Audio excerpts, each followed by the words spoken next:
여러분들. 네. 자, 이제 내일 이제 미국 CPI 발표가 예정이 돼 있어요. 그래서 CPI 미리 보기를 한번 여러분 해봅니다. 근데 조금 이상합니다, 여러분. 약간이. 일단은 여기 핵심이 되는 소비자 물가지수, 지난달에 4.0을 발표했었죠. 근데 예상치를 3.1을 갖다 놨어요. 3.1. 이런 게 조금 야로가 있다고 봐야 돼요. 그러면 만약에 뭐 3.6으로 발표됐다. 만약에. 그러면 지난달보다는 좋은데 예상치보다는 안 좋은 거야. 그죠? 지나치게 낮게 갖다 놨다는 점이 내일 발표 이후에는 오히려 시장이 조금 하락 압력을 받지 않을까, 약간 그런, 왜냐하면 이런 형태의 지표들을 제가 과거에도 지금까지 수십 년간 보다 보면 꼭 이렇게 갖다 놓으면 지표가 좋은데도 하락하는 그런 일들이 많이 나옵니다. 이게 봐봐요. 이게 무슨 근거로 3.1을 저기 갖다 놨는지 참 이해가 안 되는데, 그죠? 너무 3.1은 사실상 달성하기 어려운 수치로 보여지거든요. 그래서 지난달에 4.0이지만 이번 달에 3.1을 갖다 놨다는 건 지표가 좋게 나와도 어쩌면 시장이 조금 눌릴 가능성이 있지 않냐. 요 부분을 조심스럽게 우려해 봅니다. 그리고 이제 근원 소비자 물가도 이제 지난달 5.3인데 이번 달 예상치 5.0. 죄송합니다. 이 YY 기준이고 연율 기준으로 0.3. 그러니까 연율 기준 5.0, 월간 기준 0.3. 그다음에 월간 기준 지난달 4.0, 이번 달 3.1 예상치. 조금 이게 이상하다. 저는 약간 이상한 생각이 좀 드네요. 여기 예를 들면 이렇게 이제 과거에 발표된 사례를 놓고 보면 아시다시피 작년 6월이었죠? 작년 6월, 7월. 그때가 이제 9.1을 기록하면서 피크치를 찍었었고, 그리고 이제 계속 조금씩 낮아져. 뭐 이미 글로벌스타가 작년부터 이른바 역기저 효과,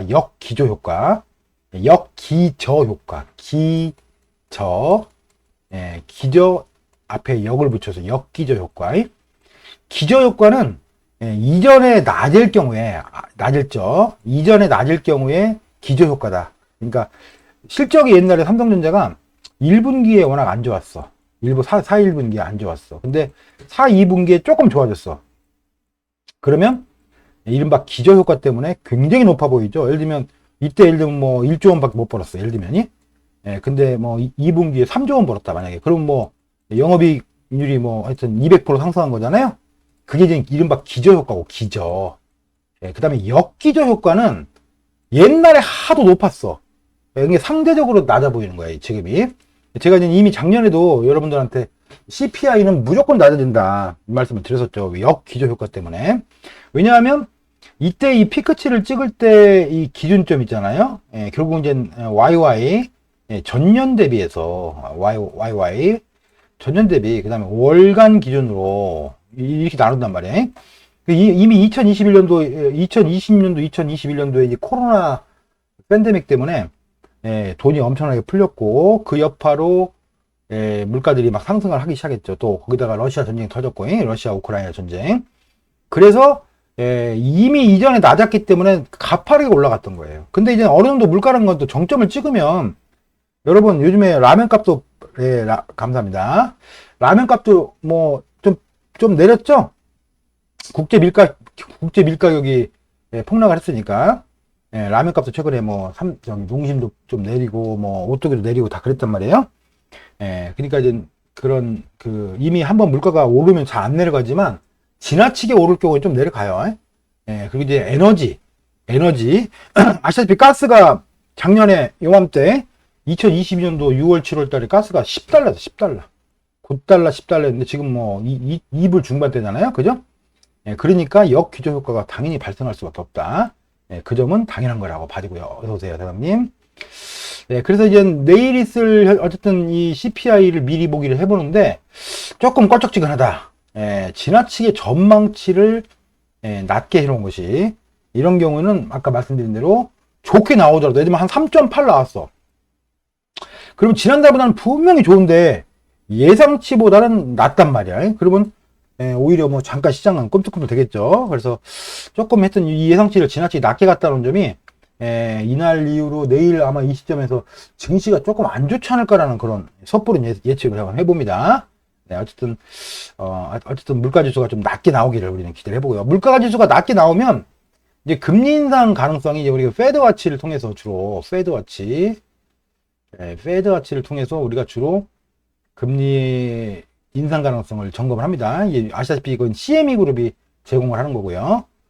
CME 그룹이 제공하는 거고 이제 조만간에 7월 26일 날 있을 요 FOMC 미팅에서 현재 커런트가 5.0에서 5.25 밴드예요. 상단이 5.25, 하단이 5.0.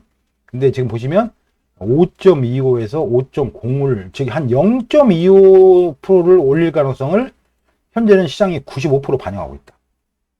현재는. 근데 이제 아시다시피 CPI가 낮게 나올 경우에 연방준비위원회 투표권을 갖고 있는 사람들이 조금 고민이 생기겠죠.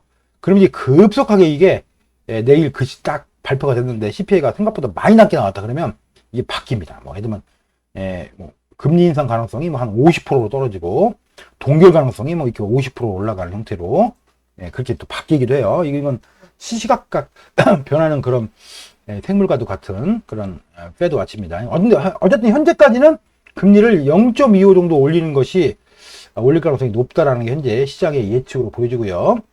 그리고 이제 연방준비위원회 위원들이 계속 이제 요새 이제 블라블라 하고 있어요. 이제 이른바 블랙아웃 기간. 그 FOMC 회의가 진행되기 일주일 전부터는 블랙아웃입니다. 어서 오세요. 블랙아웃 기간인데 그때는 이바구를 떨 수가 없어요. 쉬운 말로 뭔 얘기를 못하게 금지되어 있습니다. 그러니까 미리미리 얘들이 얘기를 해요. 그래서 이제 어제는 아까 이거 좀 정리한 거 잠깐 볼까요? 뭐 겸사겸사해서 잠깐만요. 어제는 이거 정리한 표 잠깐 보고요. 요거.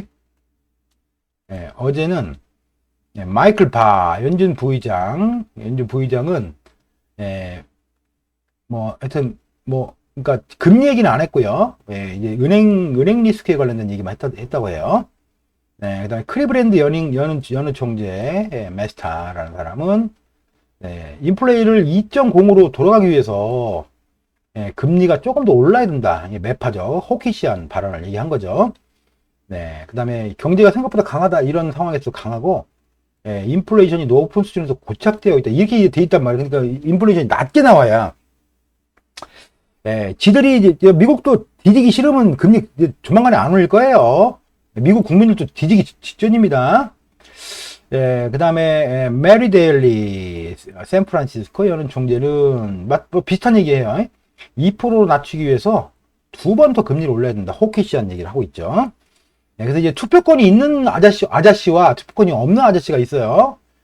그래서 이제 오늘 이제 이따 밤에 10시에 발표할 이분, 요분, 브라드 총재. 이제 아주 전통적인 매파죠, 매파. 이 사람은 아마도 오늘 밤에 좀 있다가 이제 50분 남았네요. 아마 그 금리를 2차례 더 올려야 된다 이런 얘기를 할 가능성이 높죠. 그러면 일단은 현재 우리가 보유하고 있는 달러엔이 다시 조금 반등할 가능성이 높습니다. 어쨌든 이제 내일 물가지수에 모든 게 달려있다고 봐지고요. 어쨌든 금리를 여기서 뭐 0.25 수준이든 뭐 조금 더 많으면 0.5 수준이든 조금 더 올릴 가능성은 여전히 높아 보여요. 현재는요. 어쨌든 내일 실적을 한번 우리가 내일 나올 지표를 한번 미리 봤습니다. 예상치를 너무 낮게 해놓은 것이 조금 껄쩍지근하다는 얘기를 말씀을 드려봅니다.